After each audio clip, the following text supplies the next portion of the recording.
பெண்ணியும் பேசும் பெண்ணே ஒரு மொழி பொன்மொழி கூறாய். எண்ணிய செய்தல் கூடும் எடை தடையென கண்டாய். கண்ணியும் கொண்ட பெண்ணே கல்வியில் உரிமை காணாய்.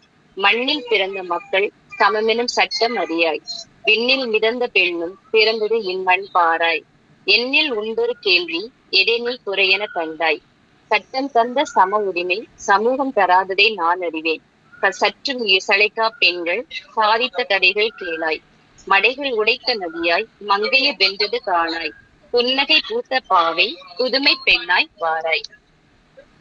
மகளிர் தின நல்வாழ்த்துக்கள். வரவேற்புரை திருமதி சிந்துவளர் அவர்கள். அனைவருக்கும் வணக்கம். ஃபர்ஸ்ட் ஆஃப் ஆல் அகலையும் கூட இந்த மகளிர் தினத்தை கொண்டாடுறதுல ரொம்ப ரொம்ப சந்தோஷம். இந்த நாள்ல உலகத்துல இருக்கக்கூடிய அனைத்து பெண்களுக்கும் இந்த செலிப்ரேஷன்ல கலந்துக்க வந்திருக்கக்கூடியவங்களுக்கும் முதல்ல என்னுடைய மகளிர் தின நல்வாழ்த்துக்களை தெரிவித்துக் கொள்கிறேன். இந்த செலிப்ரேஷனுக்கு பார்ட்டிசிபேட் பண்ண வந்திருக்கக்கூடிய அகலயம் சுடரிஸ் அனைவரையும் வருக வருக என அகலயம் சார்பாக வரவேற்றுக் கொள்கிறேன்.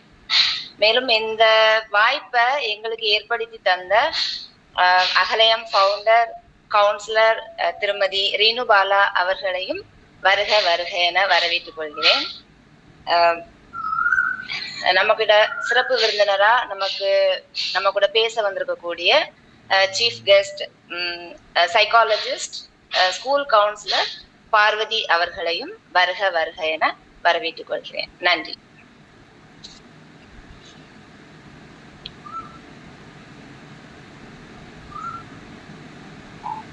நீ என்னை வாய்ஸ் எல்லாரும் கேக்குதா? எல்லாரும் எப்படி இருக்கிறீங்க? நல்லா இருக்கும். இந்த மகளிர் தினம் அன்னைக்கு உங்க எல்லாரையும் நான் மீட் பண்ணதுல ரொம்ப ரொம்ப சந்தோஷப்படுறேன். எல்லாருக்கும் இனிய மகளிர் தின நல்வாழ்த்துக்கள். சரி, மங்கையால் பிறப்பதற்கே நல்ல மாதவம் செய்திட வேண்டும் அம்மா அப்படிங்கிற பழமொழிக்கு ஏத்த மாதிரி சும்மா பேச்சுக்கு மட்டும் ஹாப்பி விமன்ஸ் டேன்னு சொல்லக்கூடாது. நம்ம பெண்களா பிறந்தது ஒரு பெரிய விஷயம், ஒரு பெருமைப்படக்கூடிய விஷயம். ஏன்டா பெண்ணா பிறந்தோம்னு நினைக்க வேண்டாம். அதனால எல்லாரும் பெருமைப்படுற அளவுக்கு நம்மளால எல்லாமே செய்ய முடியுங்கிறத சாதிச்சு காமிக்கக்கூடிய பெண்களா நம்ம இருக்கணும். சரி, எப்பவுமே நான் பேசுறதுக்கு முன்னாடி கதை சொல்லிட்டு தான் நான் ஸ்டார்ட் பண்ணுவேன். அதே மாதிரி இன்னைக்கு நான் உங்களுக்கு கதை சொல்றேன். என்ன அப்படின்னா, ஒரு காட்டுல 3 மரம் இருந்துச்சான். அதுல முதல் மரம் நகைகள் எல்லாம் வைக்கக்கூடிய பெட்டியா ஆகணும் அப்படின்னு ஆசைப்பட்டுச்சான். அப்புறம் இன்னொரு மரம் என்ன நினைச்சதுன்னா, பெரிய பெரிய மன்னர்கள்லாம் பயணம் செய்யக்கூடிய கப்பலா மாறணும் அப்படின்னு ஆசைப்பட்டுச்சான். மூன்றாவது மரம் நல்ல உயரமா வளர்ந்து எல்லாருக்கும் நிழல் கொடுக்கணும், அந்த மரத்துக்கிட்ட எல்லாரும் வரணும் அப்படின்னு ஆசைப்பட்டுச்சான். இந்த மாதிரி 3 மரமும் ஒவ்வொரு ஆசைகளோட இருந்துச்சு. ஆனா இந்த 3 மரமுமே அதோட ஆசை நடக்குமா நடக்காதான்னு தெரியல. ஆனா நம்பிக்கையோட வெயிட் பண்ணிட்டு இருந்தாங்க. இந்த நிலைமையில ஒருத்தங்க அந்த முதல் மரத்தை வெட்டுறாங்க. வெட்டி இது பளபளன்னு இருக்கிறதுனால இதை நகைப்பெட்டி செய்யலாம்னு நினைக்கிறாங்க. ஆனா அவங்க பார்க்கும் போது இந்த பளபளப்பு அந்த மரத்தை வெட்டினதுக்கு அப்புறம் இல்லைன்னு சொல்லிட்டு மாட்டு துருவத்துல கொண்டு போய் வச்சுட்டாங்க வைக்கோல் வைக்கிறதுக்கு. அதோட ஆசை நிறைவேற மாதிரி வந்துச்சு. ஆனா கடைசி நேரத்துல நிறைவேறாம போயிடுச்சு. அதுக்கு அடுத்தபடியா 2வது மரத்தையும் வலிமையா இருக்குன்னு சொல்லி கட் பண்ணாங்க கப்பல் செய்யலான்னு. கடைசி கப்பல் செய்யற அளவுக்கு போதுமானதா இல்லைங்கிற காரணத்தினால அத படகு செஞ்சு ஊர்ல கிராமத்துல உள்ள நதிக்கரையில விட்டுட்டாங்க. 3வது மரத்தையும் இது எதுக்காவது வருங்காலத்துல பயன்படும் அப்படிங்கிற நம்பிக்கையோட வெட்டி கொண்டு போய் ஒரு இருட்டு ரூம்ல அடைச்சு வச்சுட்டாங்க. இந்த 3 மரமே தனக்குன்னு சொல்லி ஒரு ஆசை கனவோட இருந்துச்சு. ஆனா அதோட ஆசைகள் எல்லாமே வேற மாதிரி மாறிடுச்சு. இந்த நிலைமையில அவங்க என்னைக்காவது ஒரு நாள் நம்ம பிடிச்ச மாதிரி நம்ம லைஃப் மாறும் அப்படிங்கிற ஒரு நம்பிக்கையோட இருந்தாங்க. இதுல கொஞ்ச நாள் கழிச்சு ஒரு பெண்ணுக்கு டெலிவரி பெயின் வருது. அவங்க ஹாஸ்பிட்டல் கூட்டு போறதுக்கு ரொம்ப டிஸ்டன்ஸா இருக்குதுங்கிறதுனால மாட்டு தொழுவத்துல வச்சு அவங்க டெலிவரி நடக்குது. அந்த பிறந்த குழந்தைய எடுத்து அந்த மரத்தால் செஞ்ச பெட்டியில வைக்கிறாங்க. அந்த குழந்தைய சுத்தி நிறைய நகைகள் பொருட்கள் எல்லாம் வைக்கிறாங்க. இத பார்த்ததும் அந்த மரத்துக்கு ரொம்பவே சந்தோஷம். அது ஆசைப்பட்ட ஒரு விஷயம் நடந்துருச்சு. அதை விட விலை மதிப்பான ஒரு பிறந்த குழந்தையும் அதுகிட்ட இருக்குது. 2வது மரமும் இதே மாதிரிதான். ஒரு நாள் படகுல போயிட்டு இருக்கும் போது ஒரு துறவி இருந்திருக்காங்க. துறவி கூட 2-3 ஆட்கள் இருந்திருக்காங்க. நதியில வந்து வெள்ளம் வந்ததுனால தண்ணியோட அளவு அதிகரிச்சுட்டே போயிருக்கு. இதனால வந்து எல்லாரும் பயந்துருக்காங்க. ஆனா அந்த துறவி மட்டும் ரொம்ப பாசிட்டிவா இது நம்ம கடந்து போயிருவோங்கிற நம்பிக்கையோட ஒரு பாசிட்டிவா எல்லாருக்கும் கொடுத்துட்டு இருந்தாங்க ஹோப். அந்த நேரத்துல எல்லாருமே வந்து பத்திரமா கொண்டு போய் கரையில சேர்த்துச்சு அந்த படகு. இதனால எல்லாரும் துறவி வந்து அந்த படகுல இருக்க எல்லாரையும் பயப்படாம பாதுகாப்பா பாத்துக்கிட்டதுனால அவங்க காலில் விழுந்து பிளெஸிங்ஸ் வாங்கினாங்க. இப்போ அந்த படகுக்கு ரொம்பவே சந்தோஷமாயிடுச்சு. பெரிய பெரிய மன்னர்களை கூட்டு போகணும்னு நினைச்சது ஒரு உயிரை காப்பாத்துறதுக்கு பாசிட்டிவா பேசணும் துறவியவே நம்ம கூட்டு வந்துட்டோம், அப்போ என்னோட ஆசை வந்து நிறைவேறிடுச்சு அப்படின்னு நினைச்சது. மூன்றாவது மரம் வந்து நிழல் கொடுக்கணும் நிறைய மக்களுக்கு அப்படின்னு நினைச்சது. அந்த மரத்தை வச்சு அவங்க வந்து ஒரு கூடாரம் மாதிரி செஞ்சாங்க, வழிபோக்கர்கள் வந்து இருந்துட்டு போறதுக்காக. அதோட ஆசையும் நிறைவேறிச்சு. இதே மாதிரிதான் நமக்கு நினைச்ச விஷயம் நடக்கிற மாதிரி கிட்ட வந்துட்டு நடக்காம போகும், இல்லைன்னா நடக்காமலே இருக்கும். ஆனா அதை விட பெஸ்டான ஒரு விஷயம் நமக்கு நடக்கிறதுக்காக தான் அது இருக்குங்கிறத நம்ம புரிஞ்சுக்கிட்டு எப்பவுமே நம்மளோட எஃபோர்ட்டை போட்டுக்கிட்டே இருக்கணும். ஹோப்ங்கிறது கண்டிப்பா இருக்கணும். சரி, இப்ப எனக்கு வந்து இன்னைக்கு டாபிக் வந்து என்னன்னு பாத்தீங்கன்னா tips for juggling career, family and personal wellbeing அப்படிங்கிறதுதான். சரி, டிப்ஸ் ஃபார் கரியர் அப்படிங்கிறதுல ஃபர்ஸ்ட் கரியர்னா என்ன? ஒரு நம்மளோட ஒரு உடல் உழைப்பு, நம்மளோட திறமை எல்லாத்தையும் வச்சு ஒரு விஷயத்த ஏர்ன் பண்றோம், அதனாலதான் வந்து கரியர். அது எல்லாருமே நமக்கு பிடிச்ச கரியர் பாக்குறோமா, எல்லாருமே நம்ம மனசுக்கு பிடிச்ச மாதிரி ஒர்க் பண்றோமா அப்படின்னா எல்லாராலையும் முடியாது. சிலரோட குடும்ப சூழ்நிலைக்காக வருமானத்துக்காக கிடைச்ச ஒரு வேலையை தான் பாக்குறாங்க. அதுக்காக நம்ம அதுலயே இருந்துடக்கூடாது. என்னைக்காவது ஒரு நாள் நமக்கு பிடிச்ச கரியர் வந்து நம்மளுக்கு வந்து கிடைக்கிறதுக்கான சான்ஸ் கிடைக்கும். அதுக்கான எஃபோர்ட்டை நம்ம சைட் பை சைடா போட்டுட்டு தான் இருக்கணும். சரி, கரியர்னா இது ஓகே. ஜக்லிங் கரியர்னா என்ன? ஜக்லிங் கரியர்னா ஒரு நபர் அவங்களுக்கு பல ரெஸ்பான்சிபிலிட்டிஸ் இருக்கும், பல வகையான பொறுப்புகள் இருக்கும். அதுக்கு இடையே அவங்க வந்து பர்சனல் லைஃபையும் அந்த ஒர்க் லைஃபையும் பேலன்ஸ் பண்ண தெரியாம கஷ்டப்படுவாங்க. அதுதான் வந்து ஜக்லிங் கரியர். உதாரணத்துக்கு உங்களை மாதிரியான பெண்கள் உங்களுக்கு குடும்பத்தையும் பார்த்துக்கணும், ஒர்க்கையும் பார்த்துக்கணும், உங்களையும் பார்த்துக்கணுங்கும் போது இது மூணுத்தையும் பேலன்ஸ் பண்ணி பார்க்கறது ரொம்பவே கஷ்டமான விஷயமா இருக்கும். அதே மாதிரி மேரேஜ் ஆகாத பெண்களுக்குமே வந்து ஃபேமிலின்னு ஒண்ணு இருக்கும், அவங்களுக்கு ஒரு ரெஸ்பான்சிபிலிட்டிஸ் கண்டிப்பா இருக்கும். அந்த ரெஸ்பான்சிபிலிட்டிஸ் போக அவங்களோட ஒர்க்கையும் அவங்களையும் பேலன்ஸ் பண்ணி பார்க்கறதுங்கிறது கஷ்டமான விஷயம். சரி, இந்த மாதிரி பேலன்ஸ் பண்ண கஷ்டப்படுறதுனால என்னென்ன விஷயங்கள் நடக்கும்? First stress. நமக்கு வந்து எந்த இடத்துல கோபம் நமக்கு உருவாக்குதோ அந்த இடத்துல நம்மளோட கோபத்தை காட்டாம வேற ஒரு இடத்துல போய் பர்ஸ்ட் அவுட் ஆகும். இது வந்து ஃபேமிலியும் அஃபெக்ட் பண்ணும், ஆபீஸ்ல நமக்கு கூட இருந்து ஒர்க் பண்றவங்களையும் அஃபெக்ட் பண்ணும்.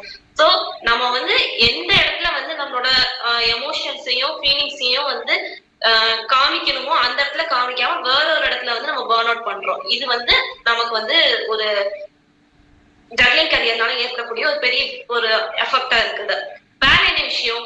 நம்மளால வந்து காம்ப்ரமைஸ் பண்ண போக வேண்டிய நிலைமையா இருக்குது. ஒண்ணு ஒர்க்குக்காக ஃபேமிலியை காம்ப்ரமைஸ் பண்ணி போயிடணும், இல்லைன்னா ஃபேமிலிக்காக ஒர்க்கை காம்ப்ரமைஸ் பண்ணணும். இல்ல என்னால ரெண்டுத்தையுமே மேனேஜ் பண்ண முடியும்னா எந்த விஷயத்துல லேக் ஆகும்னா செல்ஃப் கேர். நம்மளை பார்த்துக்காம விட்டுருவோம். நம்ம குடும்பமும் தொழிலும் மட்டும்தான் முக்கியம் ஓடுவோமே தவிர நம்மளை வந்து கேர் பண்ணிக்கிற மறந்துடுவோம். அதனால இத மாதிரி ஏதாவது ஒரு விஷயத்துல வந்து ஒரு லேக்கிங் இருக்கதான் செய்யும், குறைபாடு இருக்கதான் செய்யும். சரி, இதை அப்ப எப்படி சமாளிக்கலாம்? இதுக்கான டிப்ஸ் நான் சொல்றேன். ஃபர்ஸ்ட் வந்து பவுண்டரிஸ் செட் பண்ணணும் நமக்குன்னு சொல்லிட்டு. என்னென்ன விஷயத்துல நோ சொல்லணுமோ அந்த விஷயத்துல நம்ம நோ சொல்லிதான் ஆகணும். உதாரணத்துக்கு உங்களுக்கான ஒர்க்கிங் டைம் 9 to 5 வச்சுக்கோங்க. ஆஃப்டர் 5 உங்களுக்கு ஓன் ரெஸ்பான்சிபிலிட்டிஸ் நிறைய இருக்கும், ஃபேமிலியோ இல்ல உங்களோட செல்ஃப் டைமோ ஏதோ ஒரு விஷயங்கள் இருக்கும்.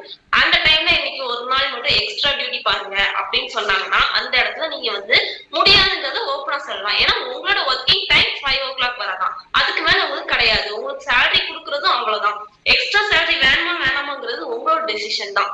அதனால நீங்க ரொம்ப கஷ்டப்படுத்தி உங்களோட இந்த சைட்ல உள்ள ஃபேமிலியையும் அஃபெக்ட் பண்ற அளவுக்கு நீங்க எக்ஸ்ட்ரா டியூட்டி கண்டிப்பா பார்த்தாகணும்னு யாருமே சொல்லல.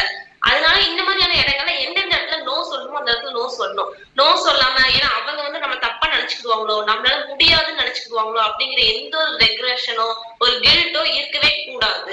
ஏன்னா தலைக்கு மேல பொறுப்பு அதிகமா போட்டா நம்மளாலதான் கஷ்டப்படணும். இதையும் சமாளிக்க முடியாது, அதையும் சமாளிக்க முடியாது.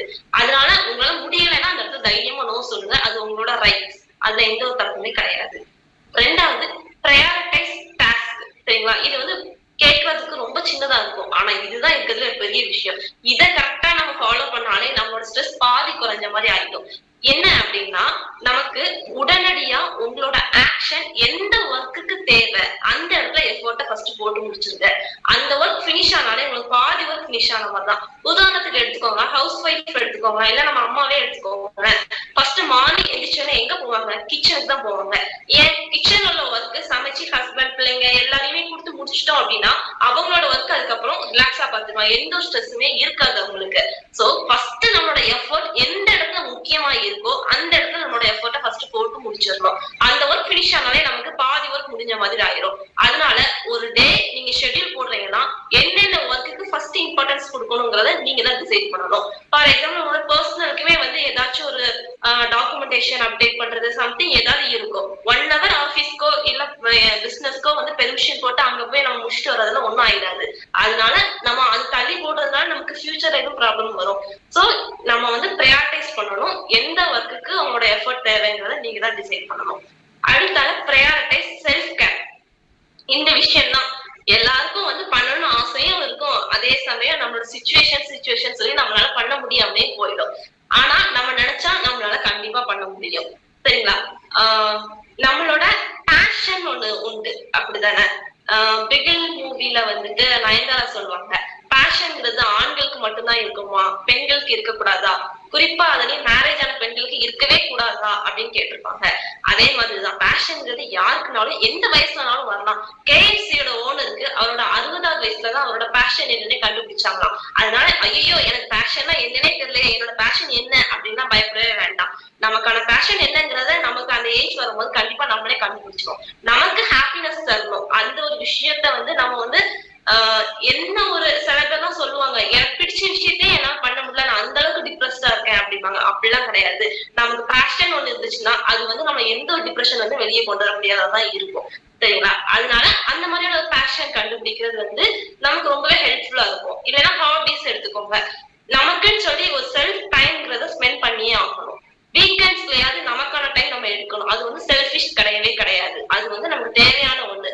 அதனால செல்ஃப் டைம், செல்ஃப் கேர் இதெல்லாம் ரொம்ப இம்பார்ட்டன்டான ஒண்ணு. அதுக்கடுத்தால ஃபிளெக்சிபிலிட்டி அண்ட் அடாப்டபிலிட்டி. இப்போ நமக்கு வந்து எந்தெந்த ஹவர்ஸ் ஃபிளெக்சிபிளா இருக்குங்கிறது நமக்கு தான் தெரியும். ஃபார் எக்ஸாம்பிள் வீட்ல இருந்தே வந்து ஒர்க் பண்ணக்கூடியவங்களுக்கு வந்து அப்பப்போ கிடைக்கிற டைம்ஸ்ல வந்து அந்த ஒர்க்குக்கு யூஸ் பண்ணிடுவாங்க. ஆனா ஒர்க் போறவங்களுக்குங்கிற போது ஒரு குறிப்பிட்ட கண்டினியூஸ் 8 hours 6 hours அப்படிங்கிற ஒர்க் இருக்கும். அப்போ சிலருக்கு வந்து டே டைம் ஒர்க்னா எனக்கு வந்து ஓகே, என்னால வந்து மேனேஜ் பண்ணிக்க முடியும் அப்படின்னு இருக்கும். சிலருக்கு இல்ல நான் நைட் டைம் ஒர்க்னா நான் வந்து நல்லாவே பார்த்துக்குவேன் அப்படிங்கிற மாதிரி இருக்கும். இல்ல சில பேருக்கு ஒர்க் ஃப்ரம் ஹோம் பாக்குறது பெட்டர் ஆப்ஷனா இருக்கும். இந்த மாதிரி நமக்கு என்னென்ன டைம் ஃபிளெக்சிபிளா இருக்குங்கிறத நம்ம டிசைட் பண்ணி அதுக்கேற்ற ஒர்க்ஸை நம்ம பார்க்கலாம். நமக்கு ஆசைப்பட்ட மாதிரி ஒர்க்கும் பண்ண மாதிரி ஆகும். எல்லாத்தையும் அட்ஜஸ்ட் பண்ணி ஃபேமிலி எல்லாத்தையும் அட்ஜஸ்ட் பண்ணி போன மாதிரி ஆகும். அடுத்த விஷயம் ரியலிஸ்டிக் கோல் செட் பண்ணணும். நம்மளோட கோல்ஸ் வந்து சாத்தியமான ஒரு விஷயமா இருக்கணும். எக்ஸாம்பிளுக்கு எடுத்துக்கணும் அப்படின்னா 1 hourக்கு ஒரு பிளவுஸ் ஸ்டிச் பண்ணணும் அப்படின்னா அது முடியும், சாத்தியமான விஷயம். இதே இது 1 hourக்கு நான் 3 பிளவுஸ் தச்சிடுவேன் இல்ல 2 பிளவுஸ் தச்சிடுவேங்கிறது சாத்தியமே இல்லாத விஷயம். அப்போ நமக்கு வந்து கிடைக்கிற டைமே ஒர்க் பண்றதுக்கு கிடைக்கிற டைமே கம்மியான டைம் தான். அந்த கம்மியான டைம்ல எந்த அளவுக்கு நம்ம கோலை ரீச் பண்ண முடியுங்கிறத ரியலிஸ்டிக்கா இருக்கணும். அது வந்து சாத்தியம் இல்லாத அளவுக்கு என்னால இவ்வளவு முடியும் அவ்வளவு முடியும் நம்ம போட்டோம்னு வைங்களேன், அதை முடிக்க முடியாதுன்னு நமக்கு தெரியும். அந்த கடைசி மீன்ஸ்ல வந்து ரொம்பவே பேர்டன் ஆகும், ரொம்பவே கஷ்டப்படுவோம் நம்ம தான்.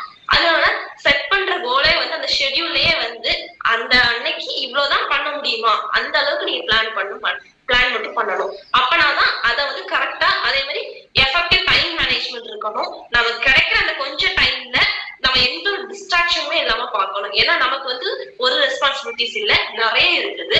அதுல நமக்கு வந்து ஸ்பெண்ட் பண்ணக்கூடிய டைம் வந்து எஃபெக்டிவா ஸ்பெண்ட் பண்ணணும். அடுத்த விஷயம் குவாலிட்டி ஓவர் குவான்டிட்டி. குவான்டிட்டி அப்படிங்கறது எப்படி சொல்றேன் அப்படின்னா, ஒரு உதாரணம் சொல்றேன். ஒரு 2 பேர் இருக்காங்க ஹவுஸ் ஒய்ஃப். அவங்க 2 பேருமே ஒர்க் பண்றாங்க இல்ல பிசினஸ் பண்றாங்க, ரொம்பவே பிஸியா இருக்காங்கன்னு வச்சுக்கோங்களேன். அவங்க 2 பேருமே சில்ட்ரன்ஸ் இருக்காங்க, பசங்க இருக்காங்க. அதுல ஒருத்தங்க சொல்றாங்க, நான் வந்து என் குழந்தையோட 2 hours ஸ்பெண்ட் பண்றேன் டெய்லி அப்படின்னு சொல்றாங்க. ஆனா இன்னொரு மதரால வந்து 2 hours டைம் ஸ்பெண்ட் பண்ண முடியாது, ஒரு half an hour வேணா ஸ்பெண்ட் பண்ண முடியும்.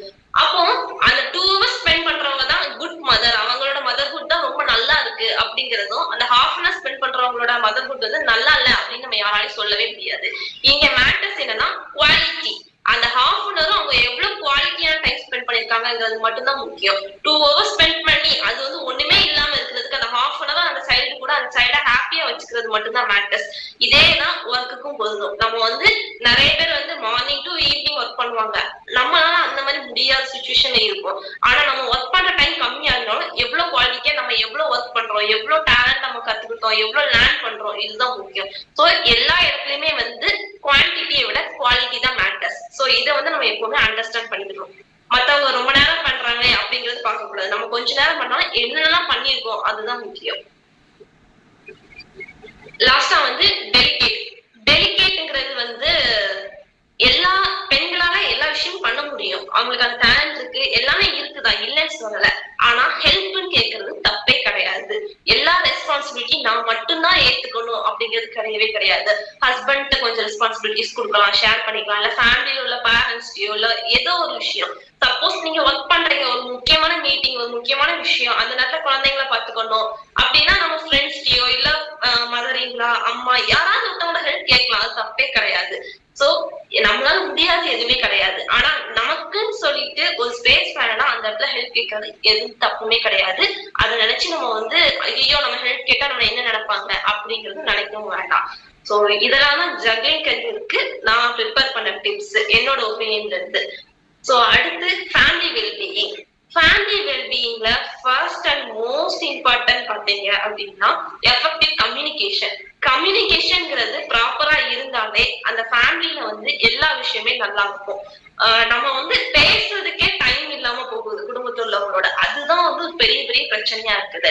நம்ம வந்து ஏத்தால உள்ளவங்க வந்து அவங்களுக்கு ப்ராப்ளம் எதுவும் பேசுறாங்க அப்படின்னா அதை நம்ம காது கொடுத்து ஜஸ்ட் லிசன் பண்ணாலே போதும். அவங்களுக்கு வந்து நம்மளோட ப்ராப்ளம்ஸ் கேட்கறதுக்கு ஒரு ஆள் இருக்காங்கிற ஒரு ஹாப்பினஸ் கிடைக்கும். ஸோ எஃபெக்டிவ் கம்யூனிகேஷன்ங்கிறது ரொம்ப ரொம்ப முக்கியமா இருக்கு ஃபேமிலி வெல்பீயிங்ல. ரெண்டாவது விஷயம் கான்ஃபிளிக்ட் ரெசல்யூஷன். ஏதாவது ஒரு பிரச்சனை வந்துச்சுன்னா அந்த பிரச்சனைய அன்னைக்கே சால்வ் பண்ணி முடிக்கிறதுக்கு ட்ரை பண்ணுங்க.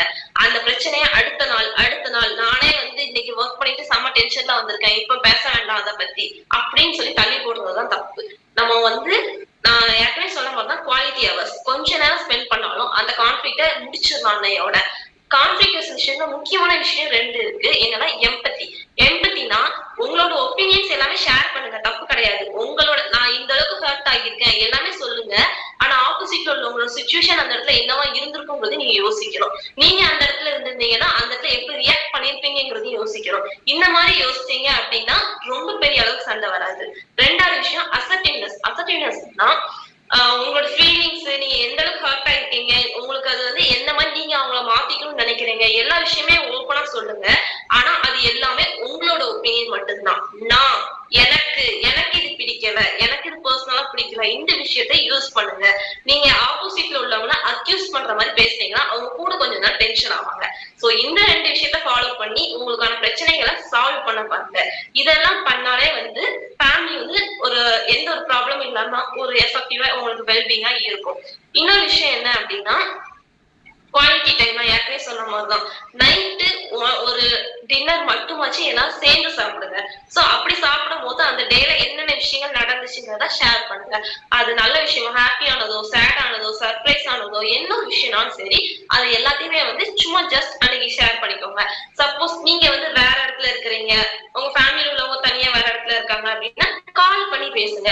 நான் சொன்ன மாதிரிதான் 2 hours பேசணும் 1 hour பேசணும் அப்படின்னா கிடையாது. 5 minutes பேசினாலும் ஜஸ்ட் அந்த டைம் குவாலிட்டியா ஸ்பெண்ட் பண்ணுங்க. அவங்களோட மட்டும் அந்த 5 minutes ஷேர் பண்ணுங்க. அப்படி பண்ணோம்னா எல்லாமே நல்லா தான் இருக்கும். அடுத்த விஷயம் அஃபர்மேஷன் இல்லைன்னா பாசிட்டிவ் ரீஎன்ஃபோர்ஸ்மெண்ட். இது வந்து குழந்தைங்களுக்குன்னு கிடையாது, எல்லாருக்குமே ரொம்ப பிடிச்ச ஒரு விஷயம். நம்மள்டே வந்து யாராச்சும் ஒருத்தங்க நீங்க ரொம்ப அழகா இருக்கீங்க, இல்லைன்னா இன்னைக்கே உங்கள்ட்ட யாராவது ஒருத்தங்க வந்து பேசாதவங்க கூட ஹாப்பி விமன்ஸ் டே சொல்ல ரொம்பவே சந்தோஷப்பட்டு போனோமோ. ஏன்னா நமக்கு இந்த மாதிரியான விஷயங்கள் தேவைப்படுது. நம்ம குழந்தைங்க மட்டும்தான் வந்து நீ வந்து நல்லா பண்ணினா சாக்லேட் தருவேன் ஸ்டார் தருவேன் அப்படின்னு கிடையாது. எல்லாருக்குமே இது பிடிச்ச விஷயம் தான். சோ ஒரு ஃபேமிலிக்குள்ள இருக்கிறப்போ உங்களுக்கு இன்னைக்கு இந்த ட்ரெஸ் நல்லா இருக்கு, இன்னைக்கு நல்லா சமைச்சிருக்கீங்க, இந்த மாதிரி குட்டி குட்டியான பாசிட்டிவ் வேர்ட்ஸ், இன்னைக்கு டே எப்படி போச்சு, இந்த மாதிரியான விஷயங்கள்லாம் வந்து ஷேர் பண்ணா இப்போ உங்கள்கிட்டே வந்து நீங்க ஸ்ட்ரெஸ்ஸா இருக்கும் போது யாராவது ஒருத்தங்க நீங்க வந்து நீங்க ட்ரெஸ் பண்ணிருக்கிறது அழகா இருக்குன்னு சொன்னா நமக்கே அந்த மொமெண்ட் வந்து அந்த ஸ்ட்ரெஸ் போயிடும்.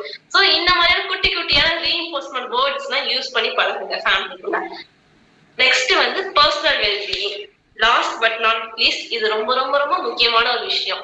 ஒரு ஸ்கொயர் இருக்கு அப்படின்னா அந்த ஸ்கொயர்ல 4 சைட்ஸும் ஈக்குவலா இருக்கு. அதே மாதிரி நம்மளோட பர்சனல் வெல்பீயிங் நல்லா இருக்கணும்னா 4 விஷயம் இருக்கு. பிசிக்கல் ஹெல்த், நம்மளோட உடல் நலம். மென்டல் ஹெல்த், நம்மளோட மனநலம். சோசியல் வெல்பீயிங், சமூக நலம்.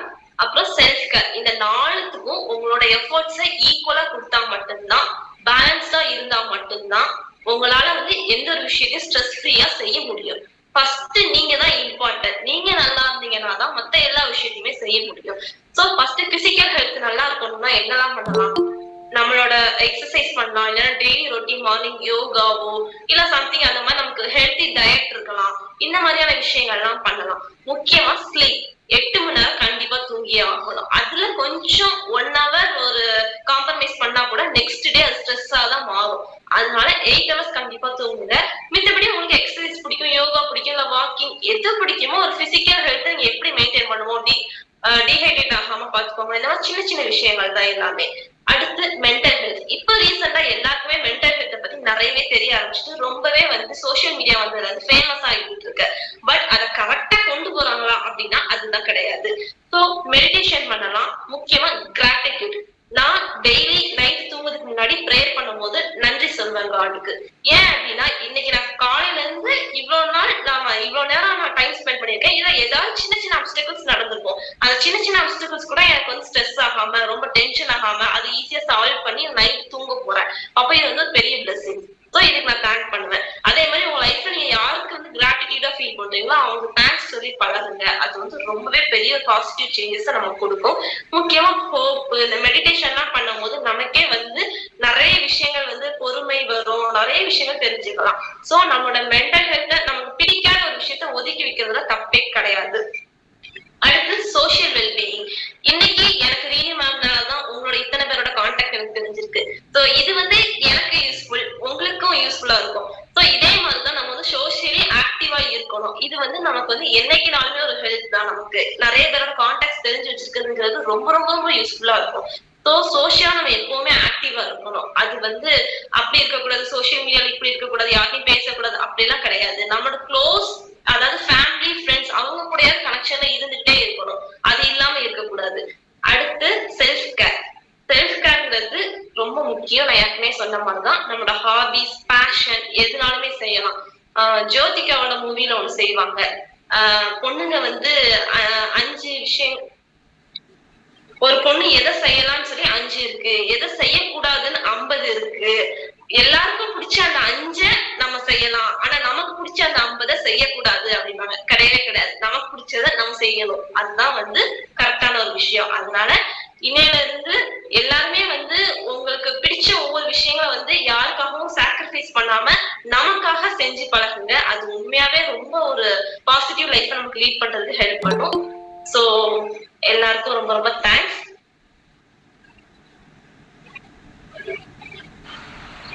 ஏதாச்சும் டவுட் இருக்கா? ஏதாச்சும் இன்டராக்ட் பண்ணனும்னா நீங்க என்கிட்ட பேசலாம். ஏதாச்சும் நான் சேஞ்ச் பண்ணனும் எதுனாலும் சொல்லுங்க. அவங்க ஸ்பீச் எப்படி இருந்துச்சு அது கூட சொல்லுங்க. நான் ஃபர்ஸ்ட் ஸ்டார்ட் பண்றேன். அழகா பேசினா என்னென்ன டே டு டே லைஃப்ல என்னென்ன ஒரு பொண்ணுக்கு தேவையோ அத்தனை விஷயங்களும் அழகா ஒரு ஆர்டர் வைஸ் அழகா சொல்லியிருக்கேன்.